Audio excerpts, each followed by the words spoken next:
It was 11:17 on a Tuesday morning. My phone was at 5%, the rental car still reeked of someone else's cologne, and I hadn't eaten anything except gas station trail mix since the night before.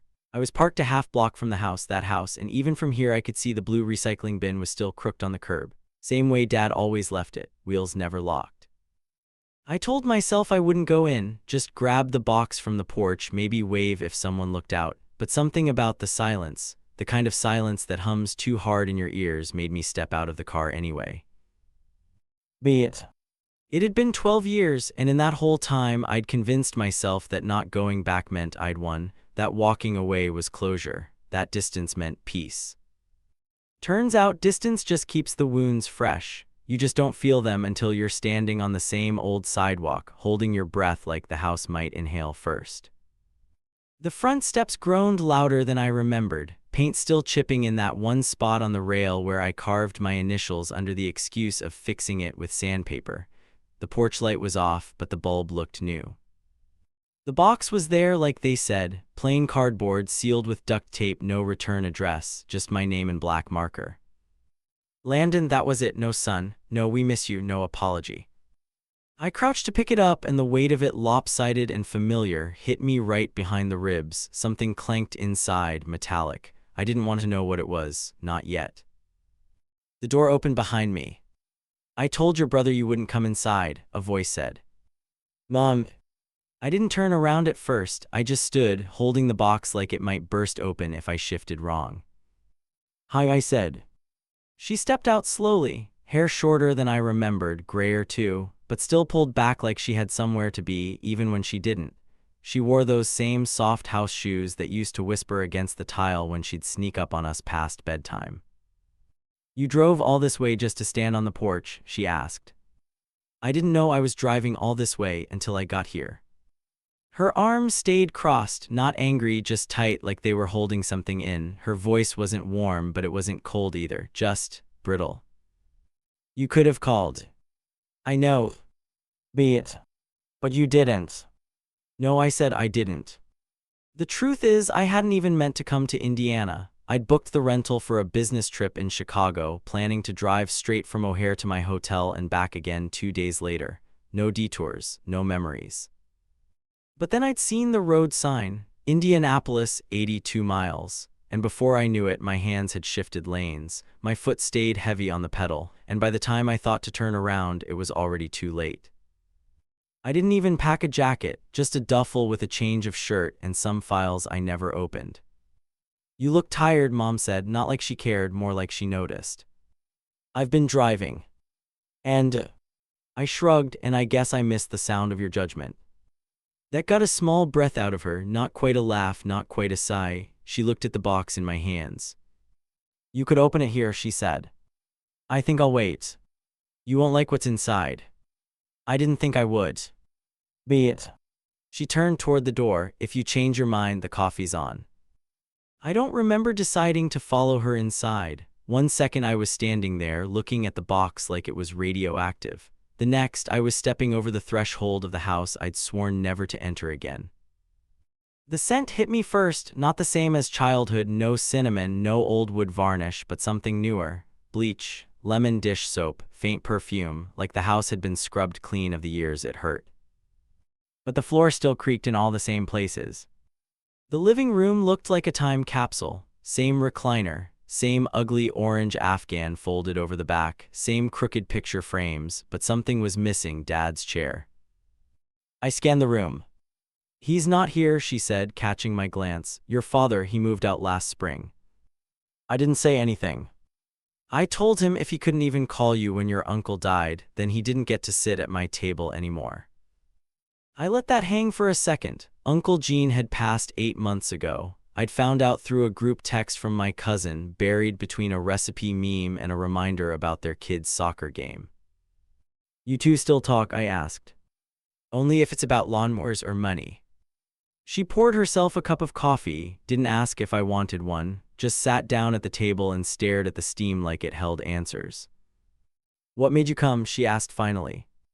Honestly, I said, I don't know, maybe I thought I'd feel something different by now. And do you? I looked at the box again, set it down on the table between us, my name facing her, not me. I feels tired. She nodded like she'd expected that, like we'd both been dragging this weight around in different directions for years. I didn't mean to open the box, not then, not in front of her. But my hands moved before I could stop them. The duct tape peeled with a gritty sound like it had been stuck there a decade. Inside were three things: a small rusted wrench, a folded paper grocery bag, and an envelope sealed with red wax.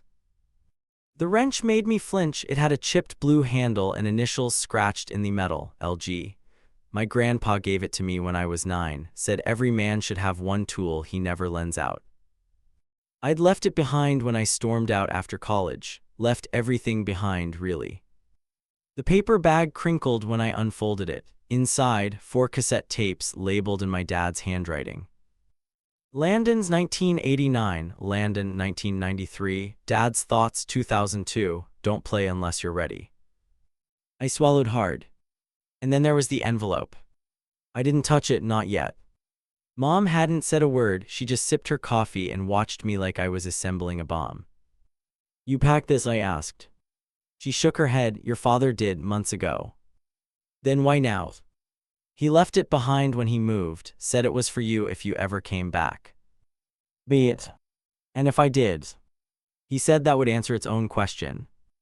We sat in silence after that, a long one, the kind that makes the clock tick louder than it should. I didn't open the envelope. I didn't ask her to explain the tapes. I just stared at them like they might vanish if I blinked too fast. Your brother's upstairs, she said quietly. I froze. Matt here. He got in yesterday, said he had time off, figured you wouldn't overlap. That stung more than I expected. Of course he did. He brought his girls, they're watching TV in your old room. I clenched my jaw. They know who I am. They've seen pictures, she said, but no, I haven't told them much, figured that wasn't my story to tell. Be it. You know you could have reached out, she added, even just once. So could you, I said. She looked down at her coffee, then stood. I'll leave you alone, take what you want or don't. She walked away, the soft sound of those old house shoes fading down the hallway. I stayed at the table another 10 minutes, maybe more, just me and a wrench and a box of ghosts.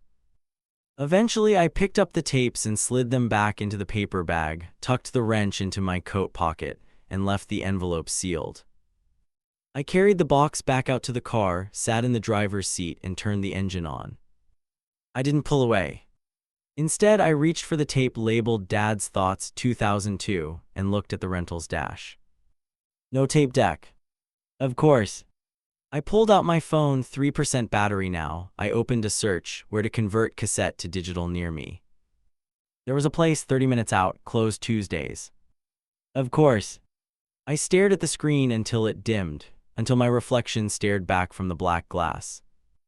And for the first time in years, I whispered something I hadn't let myself say out loud. I'm not okay. I told myself I'd never go home again until I did, and it broke me. There was nowhere to go that didn't feel wrong. I sat in that rental car until the sun dipped low enough to turn the windshield into a mirror. My reflection looked like someone who hadn't shaved in days, because I hadn't, and the collar of my shirt was stretched from pulling at it on the drive. I told myself I'd just wait until traffic cleared, but really I didn't want to check into a hotel. Didn't want to drive 90 minutes back to Chicago either. Didn't want to admit that I had nowhere else to be. Be it. At 6:12 p.m., I was still parked out front, engine off, fingers drumming against the steering wheel. That's when the porch light came on. The front door creaked again, a different voice this time. You coming back in or just sitting out there being weird? Matt. It had been 7 years since I'd seen him in person. His voice was deeper, maybe a little more tired, but still carried that same default sarcasm he never outgrew. I rolled down the window a few inches. Just enjoying the view, I said. Looks like the view's enjoying you back. You've been out here long enough. He stepped off the porch and approached the car. I half expected a joke or a jab about my dramatic re-entry, but when he reached my window, he just leaned down and said, Mom made stew. I didn't move. He straightened. All right, I'll tell her you're fasting for spiritual reasons. He started walking back, but then paused and turned around. I'm glad you came, man. Then he disappeared inside. I hadn't prepared for Matt. I'd prepared for cold shoulders, weird silences, maybe a few guilt grenades from Mom. But not him. Not the way he looked at me like we weren't broken. Be it. I went inside 10 minutes later. The dining table was set, the cheap floral tablecloth from our childhood still there, covering a scarred surface where I once slammed a fork down so hard it left a dent. The smell of beef and garlic and onions made my stomach growl loud enough that I had to cough to cover it. Matt's two girls sat on either side of the table, giggling about something on a tablet. They looked up when I walked in. The older one, maybe 9, looked me over like she was trying to solve a riddle. "You're the one from the pictures," she said. Matt grinned. "That's Uncle Landon." "I thought he lived in Canada," the younger one said.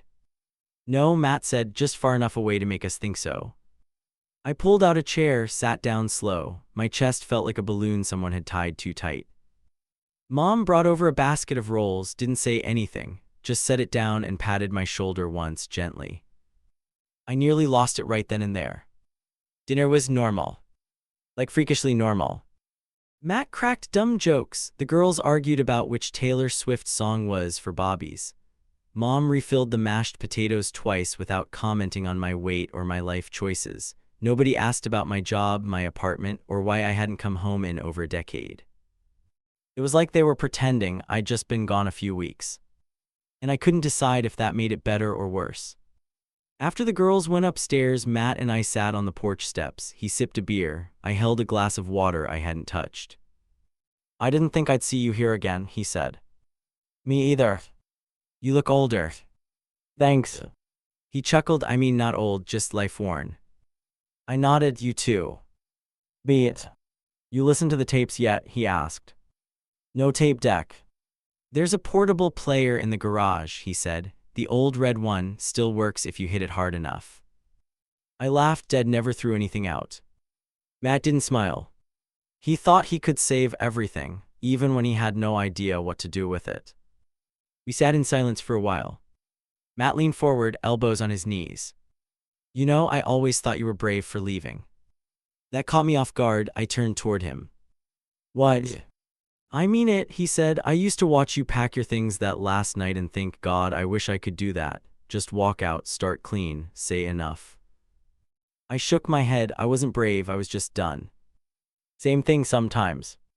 I looked down at the cup in my hands. The porch light buzzed faintly overhead. "I thought it'd feel different," I said, "coming back." Better or worse? "Neither, just hollow." He didn't argue, just sat with me in that space. "You know," he said after a while, "he recorded those tapes the same year you left. Every night after you were gone, he'd sit in the garage and just talk into that little recorder. Thought I didn't notice, but I did." He never sent them. Matt shrugged. He said if you wanted to hear his side, you'd have to come find it. Be it. He was like that. Later that night, when the house had gone quiet and the creaks settled into soft patterns I still remembered from childhood, I crept out to the garage. The red tape player was right where Matt said it would be, on the dusty top shelf next to an old shoebox of screws and a busted lawn chair. I plugged it in, held my breath, and slid in the cassette labeled Dad's Thoughts 2002. I pressed play. There was a soft click, then static, then his voice. "Okay," he said, "let's try this again." I froze. That voice, deep, measured, a little unsure, a little rehearsed, like he'd tried too many times to get it right. "If you're hearing this, it means you came back," he said. "Or maybe you never left and I'm just talking into the void like a fool. Either way, I owe you more than I can fit on this thing." I sat down on the old work stool, my knees suddenly weak. "I didn't know how to be the kind of father you needed," his voice said. "I only knew how to be the kind of man who worked, fixed things, stayed quiet." A pause. "And I think I hurt you trying to turn you into me." The tape word faintly, then more words softer. "I thought I was helping, pushing you to be stronger, to stop crying, to man up. I didn't see that I was cutting you off instead." I felt a sting behind my eyes. I gripped the edge of the workbench. "I watched you pack your bag that night. I knew you weren't coming back. I let pride win." Another long pause. "I'm sorry, son." The words came out low, like they'd been hiding in his throat too long. "I'm sorry I made you think leaving was your only choice." Beat. The tape clicked to a stop. I didn't move for a long time. Eventually, I slid out the cassette and placed it gently back in the box. I didn't cry, not yet, but something in me cracked, quietly, like the first hairline fracture before a windshield spiderwebs. Beat. I stood up, walked back inside, and climbed the stairs to my old bedroom. It looked almost the same: faded posters, a cracked desk lamp, even my old flannel jacket still hanging on the doorknob like it had been waiting. I sat on the bed, pulled out the envelope, the one with red wax. I broke the seal. Inside was a handwritten letter, 1 page. The first line: "If you're reading this, it means you came home, and maybe, just maybe, that means I still have a chance to explain." My hands shook, and I kept reading. I told myself I'd never go home again until I did, and it broke me. The paper was thick, the kind of stationery Mom used to save for Christmas letters back when she still wrote them by hand and believed in the magic of stamps. The ink had bled slightly in places, not from water but from pressure, like he pressed too hard when he wrote, as if forcing the words into permanence. My name was written in the top left corner. Not Dear Landon. Not to my son. Just Landon. The first line knocked the wind out of me. If you're reading this, it means you came home, and maybe, just maybe, that means I still have a chance to explain. I read the whole thing without stopping, without breathing right, without knowing what to do with the flood of memories that came with every sentence.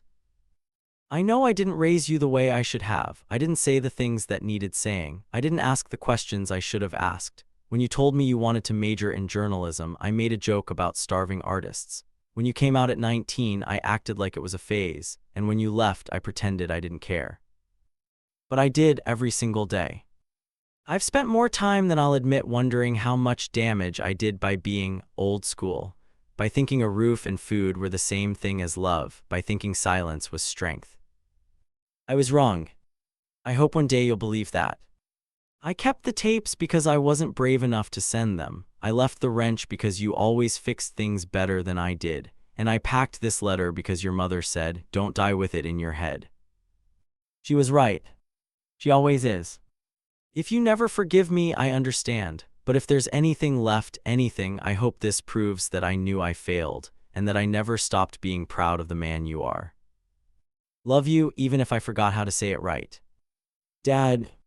I folded the letter back up like it might fall apart. My hands weren't steady.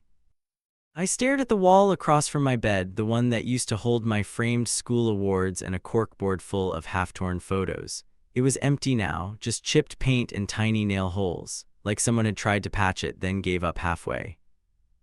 The silence around me was full of ghosts. Not the kind that haunted, but the kind that waited. The next morning I woke up early. Not by choice. Just one of those sleep-heavy moments where your brain yanks you awake before your body's ready. The sky outside was still dark, blue-gray, the color of tired denim. I crept downstairs barefoot. Mom was already in the kitchen frying eggs like she did every morning I can remember. She didn't look surprised to see me, just nodded toward the coffee pot and said, "Cups are still where they used to be." I poured one, sat across from her. We didn't speak for a few minutes. The sizzle of eggs filled the silence. Finally, I asked, did he know I'd come back? She didn't look up, just flipped a yolk and said he hoped, every year, every holiday, every time the mailbox squeaked. I stared into my cup. Why didn't you reach out? She shrugged, because pride runs in the family. I chuckled bitterly. Then softer she added, and because I didn't know what to say, I figured silence was safer than saying the wrong thing. Be it. You were both so much alike, she said, sliding a plate toward me. You fought the same way, quiet until you exploded.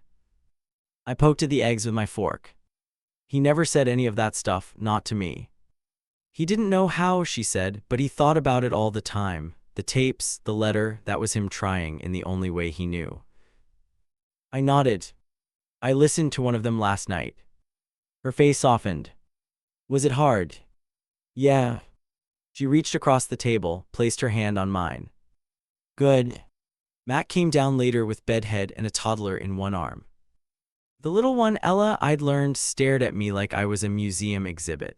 Then, with a burst of boldness only kids can pull off, she reached out and poked my chin. You look sad, she said. Matt left. I didn't. I think I am, I said. She nodded like that made sense, then rested her head on my shoulder. And for some reason, that broke me more than anything else.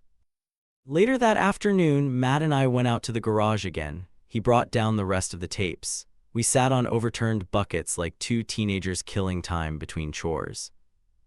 I pressed play on the second tape. Don't play unless you're ready. It started with static, then. This one's not for comfort. Dad's voice again, sharper this time, less edited. This one's for the hard things. You were right to leave when you did. I said some unforgivable things that night. Things I'd been holding onto out of fear or ignorance or just plain ego. You walked out with more courage than I ever had at your age. I didn't know what it meant to have a son who was different. I thought I had to fix it. I thought it was a phase I could bark you out of. I didn't understand that it wasn't broken, that I was. I clenched my fists. You tried to teach me who you were, and I kept slamming the door shut. That wasn't love. That wasn't parenting. That was control. And I hate myself for it. The tape word again, no music, just breath. If this is the last thing you ever hear from me, let it be this. You didn't disappoint me. I disappointed you. Be it. I was scared of losing you, and in trying to stop that, I lost you anyway. I stopped the tape. Matt didn't say anything, just passed me a tissue he pretended not to notice me need. We sat there a while not talking. I think silence between us meant something different now. That night I asked Mom if she had any of Dad's old things. She pulled down a shoebox from the hallway closet. Inside were photos, some black and white, some sun-faded color. One of Dad at 20, holding a motorcycle helmet and a grin so wide I barely recognized him. One of me at age 6, asleep on his chest while he read a car manual. One of the whole family on the front steps, Christmas '97, with Matt pulling my ear and me elbowing him in return. The one photo stopped me cold. It was me, senior year, wearing the green hoodie I used to live in, looking off camera with a tired smile.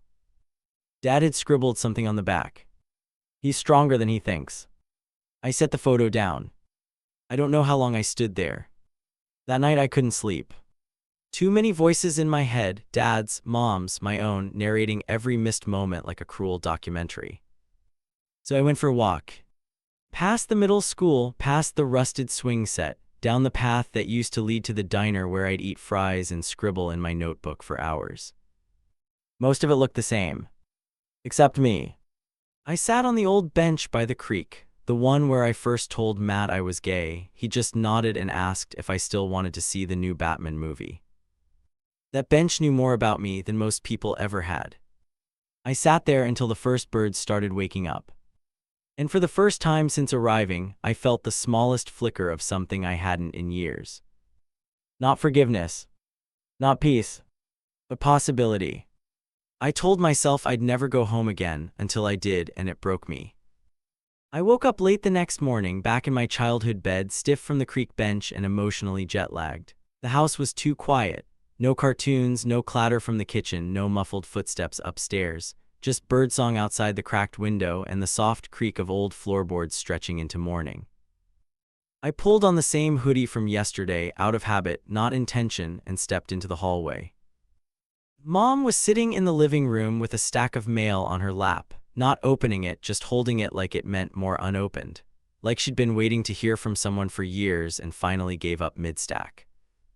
She glanced up. You sleep at all? Some. She nodded. There's a letter for you, she said, thumbing the top envelope, from your father's lawyer. I took it slowly. It had that waxy texture, the kind of envelope that didn't just carry news, it carried weight. I didn't open it right away.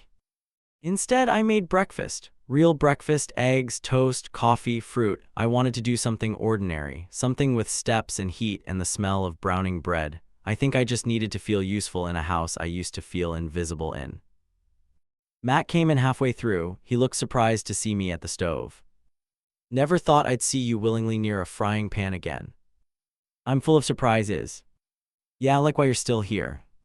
I slid 2 eggs onto his plate. Apparently Dad left me something. Matt stilled, fork in midair. What? Letter from a lawyer. Mom found it in the mail stack. He exhaled. That man, he always had to do things sideways. Did you know about it? He shook his head. He didn't say a word, at least not to me. I stared down at the plate I made for myself, appetite gone. Matt pushed his eggs around for a moment. If you need someone there when you open it, I'll let you know. He nodded, stood, and left the room. Be it. I took the envelope back to my room, sat on the edge of the bed, tore it open. It wasn't long. A 2-page letter from his attorney, Mr. Grayson, the same one who helped Mom draft her will years ago.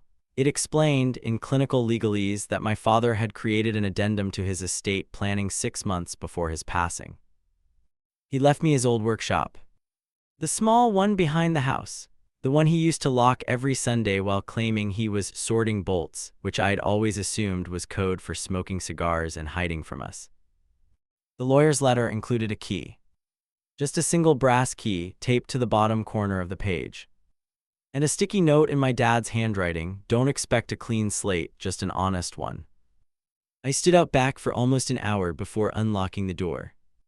It creaked open like a stage curtain, same smell I remembered, oil, sawdust, old rubber. The light switch flickered but worked, barely.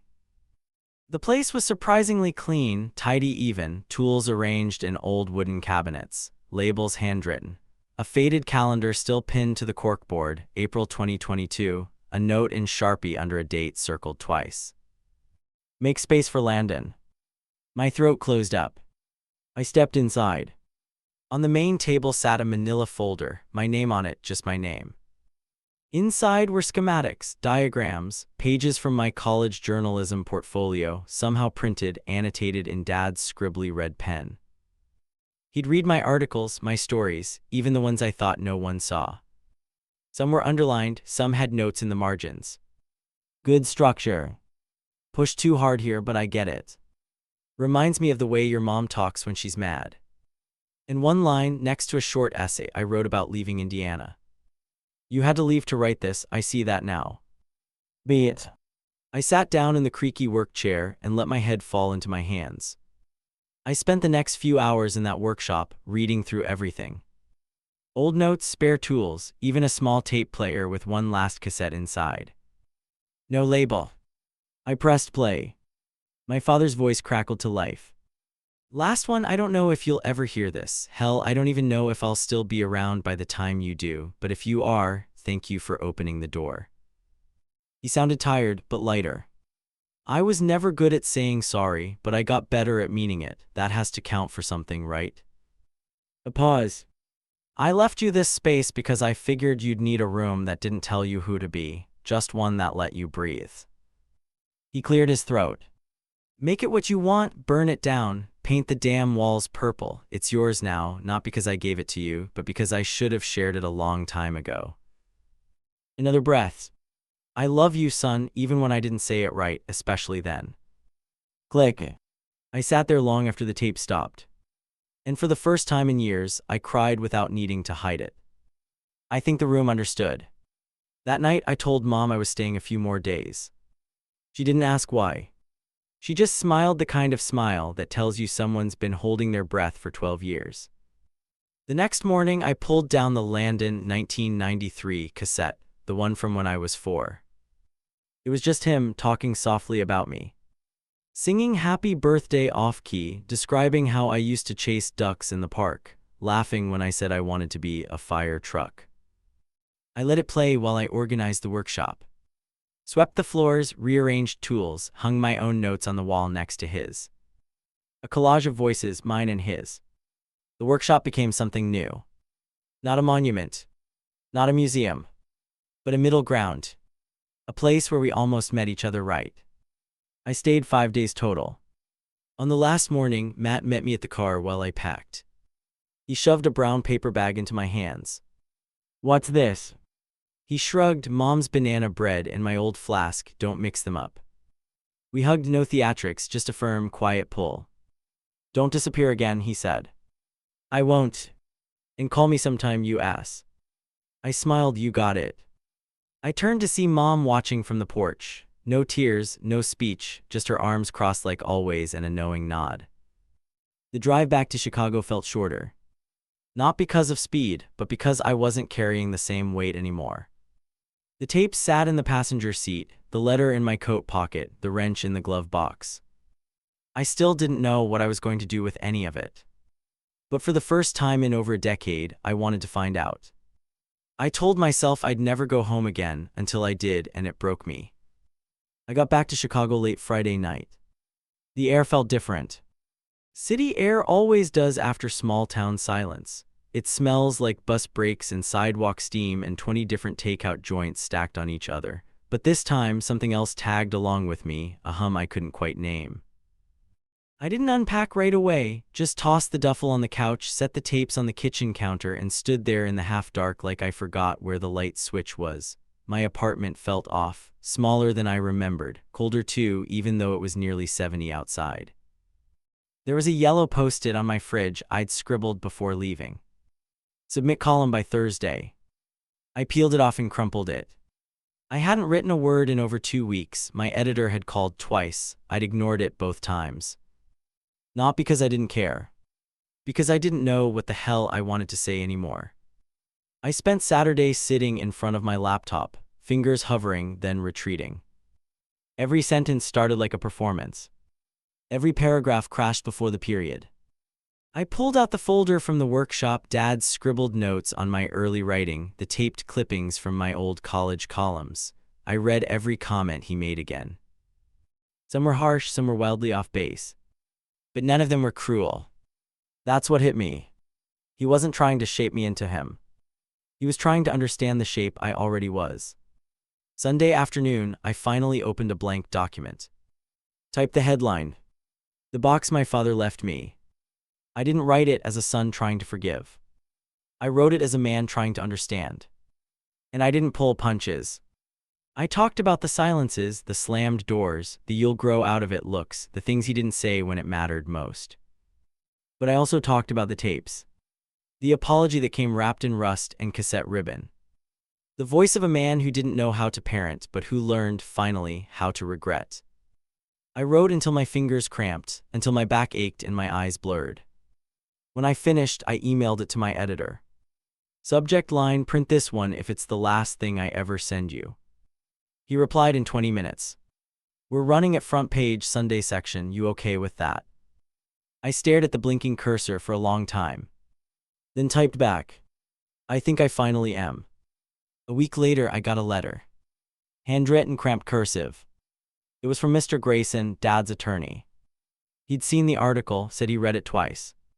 He included a photocopy of something from Dad's file, a post-it note, old and faded. If I die before he forgives me, give him this, tell him I finally learned to listen. That's all it said. I didn't cry. Not right then. But I folded that note, placed it in the same envelope with Dad's letter, and tucked it inside my wallet. It's been there ever since. A month passed. Then two. I started writing again, real writing, stuff that scared me, stuff that meant something. And then one night, out of nowhere, I packed a second bag. Got in my car. And drove back to Indiana. I didn't tell Mom I was coming. Didn't tell Matt either. Just knocked on the door of my old house, our house, at a little after 9. Mom opened the door in her robe, eyes wide. You okay? She asked, instantly alarmed. I nodded. Yeah, just wanted to be here. She stepped aside, no questions. I slept in my old room that night, slept hard, no dreams. In the morning, I walked out to the workshop and unlocked the door. The light still flickered. The air still smelled like memories. I set up my laptop at the workbench. Started writing. That was 3 years ago. Since then, I've spent every other month in that workshop. Sometimes longer. Matt brings the girls by on weekends. Mom still makes that same stew. We argue less, we hug more. I never played the final tape, the one labeled "Don't play unless you're ready." Because I think maybe I already was. And maybe that's enough. I told myself I'd never go home again. But I did. And it broke me. Be it. Then somehow it also built me back. Not all at once. Not cleanly. But honestly. And that's more than I ever thought I'd get. If this story moved you, subscribe for more real-life confessions and emotional journeys like this one.